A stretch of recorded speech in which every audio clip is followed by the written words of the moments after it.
Bom, a história da Willys se confunde com o início da indústria automobilística nacional.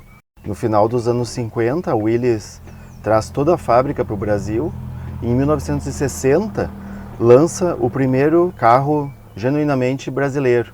Em 63, então, o projeto da Willys é totalmente feito por designers da Willys Overland do Brasil. Sim. É um carro que foi projetado e pensado para o brasileiro, né?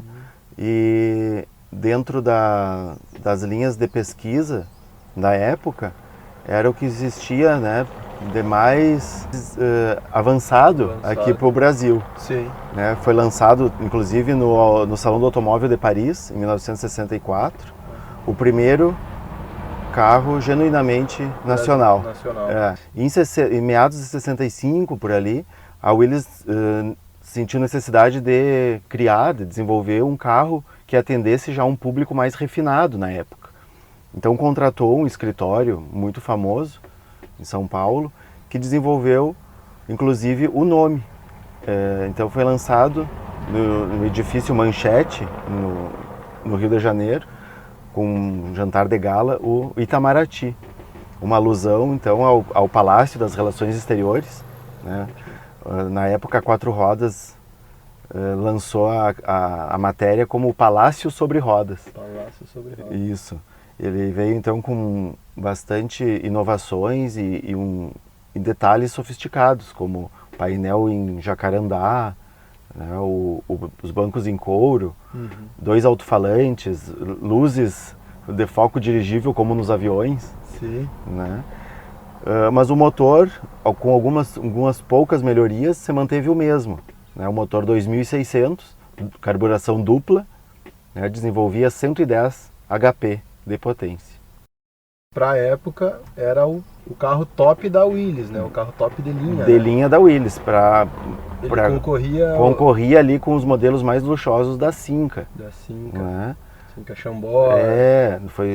Surgiu ali para bater concorrer no mesmo patamar ali dos modelos mais luxuosos. Né?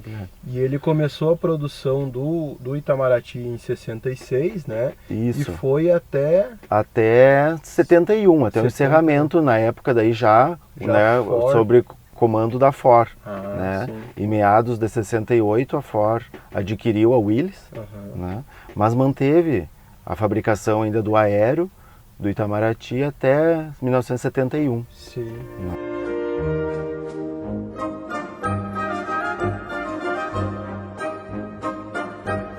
O senhor havia comentado, né? O próprio Corcel é um desenvolvimento da Willys. Isso, né? Pouca gente sabe, mas quando a Ford adquiriu a Willys, o projeto do Corcel já estava todo pronto, só faltou, então a Ford lançou, carimbou ali como Ford, né, e batizou de Corcel. Era, na época ainda, dentro da Willys, era conhecido como Projeto M, né, o M de mistério. De mistério. Então, a Ford só pegou e lançou no mercado. E foi um sucesso de vendas, né? Sim. Era um carro compacto, econômico. Sim, e né? resistente. E resistente. Sim. O que acabou ocasionando já uma aposentadoria dos antigos Willys, né? Que eram carros maiores, mais pesados. Sim. Né? E como foi a aceitação do Itamaraty no mercado brasileiro? Ele ficou atrás dos concorrentes dele ou vendeu muito bem? Não, assim, o Itamaraty foi um sucesso de vendas também na época, né, era chique, digamos assim, ter um Willys Itamaraty. Sim. Né, foi conhecido, até hoje é lembrado como um carro que poucos tinham, né, mas um carro que realmente o slogan e todo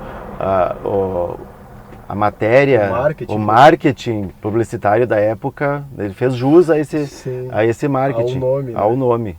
Né? É um carro realmente luxuoso para a época. Sim. E interessante que a gente olhando, a gente vê o acabamento em madeira, o acabamento em couro no painel, nos bancos, né? O detalhe, né? Os detalhes que vê que era muito requinte para a própria época, né? Que realmente era um carro para quem dispunha de condições financeiras para adquirir, né? Não eram pessoas assim, na época, bem posicionados socialmente, médicos, executivos, industriais, sim, empresários.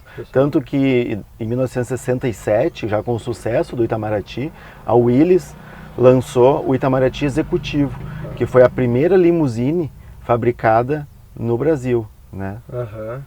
Então, inclusive, como é que a gente pode dizer, o intuito de impulsionar, de consagrar, né, a Willys no Brasil, ela presenteou a presidência da República, né, com uma limusine, né, na época o Castelo Branco, né, o general, foi presenteado como o carro oficial do presidente da República. É interessante, né? Porque é o primeiro carro nacional de luxo. De luxo. E nada melhor que a própria presidente, né? O próprio presidente. Isso foi uma grande estratégia de marketing da Willys, né? Da Willys, né? E com relação ao rodar dele, como que o senhor avalia assim nas ruas e tudo mais? Isso, como na época já era divulgado que ele tinha um andar macio, né? E também ao mesmo tempo projetado para as ruas do Brasil, né? A gente nota assim que ele é um veículo mais alto, né? E ao mesmo tempo tem uma suspensão muito macia. A direção, apesar de não ser direção hidráulica, é uma direção mais macia, né? A gente nota nas ruas de paralelepípedo, principalmente, ele tem um desempenho muito confortável, né? O andar bem macio mesmo. Outro detalhe interessante, foi o primeiro veículo com ar-condicionado de fábrica, o primeiro veículo brasileiro, né? A gente costuma dizer que por encomenda da fábrica, na Willys, era fornecido então o ar-condicionado. Isso a partir de 67, no Itamaraty também. Sim. Somente no Itamaraty. Somente no Itamaraty. Então, outra curiosidade desse modelo, que a gente pode dizer que ele é único. Único por quê? Porque até 65 era só o Aero Willys, né? Em 66 foi lançado o Itamaraty, né, com essas modificações em relação ao Aero Willys. O motor basicamente o mesmo. Mas em 67 já houve grande mudança também no Itamaraty, né? Como o motor passou a ser motor 3000, né? De um único carburador, de corpo duplo e não mais dois carburadores, né?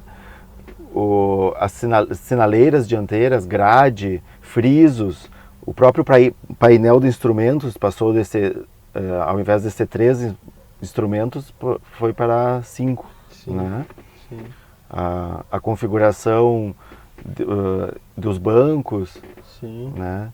Maçanetas das portas, então houve uma mudança estética e de desempenho, né, mecânica, também diferente, né? E que bonito que é esse painel dele, né? O contraste da madeira com o branco dos instrumentos. Dos instrumentos. Né? Esse é um detalhe também, no Aero Willys esse fundo é preto. É preto. Né? Então, no Itamaraty foi colocado esse branco, né? Também para diferenciar, trazer uma... Que remete até aos primeiros instrumentos, né? Que eram brancos, né? Bonitos. Isso, que a gente nota, né? Que tem... mostra a bateria, a pressão do óleo, né? O marcador de gasolina e temperatura. Sim. Né? E o senhor adquiriu esse carro recentemente, né? Recentemente, fazem uns 2 anos que eu tenho ele, né? Foi restaurado por um colega amigo aqui da associação, né? Já adquiri ele com a placa preta, né? Depois fiz algumas melhorias que ele ainda estava necessitando. E o interessante é que a marca da Willys e a marca Itamaraty está presente em grande parte do carro, né? Como no painel, na direção. O W da Willys, na coluna traseira ali das portas. Então, como a própria Willys, né, divulgava, era um fabricante de veículos de alta qualidade. Era um orgulho, né? Tanto para a Willys como até para o proprietário do exemplar. E por se tratar de um carro bem brasileiro, né, a gente nota até o Cruzeiro do Sul ali, né, como detalhe da direção, né, que é algo bem nacional, bem né, nacional. Bem nosso, né, o símbolo do Cruzeiro do Sul. Né? Era o desenvolvimento da indústria automobilística nacional, né? Esse foi o nosso vídeo com o Willys Itamaraty. Se você gostou, deixe seu joinha e compartilhe com seus amigos para preservar a história desse grande clássico nacional.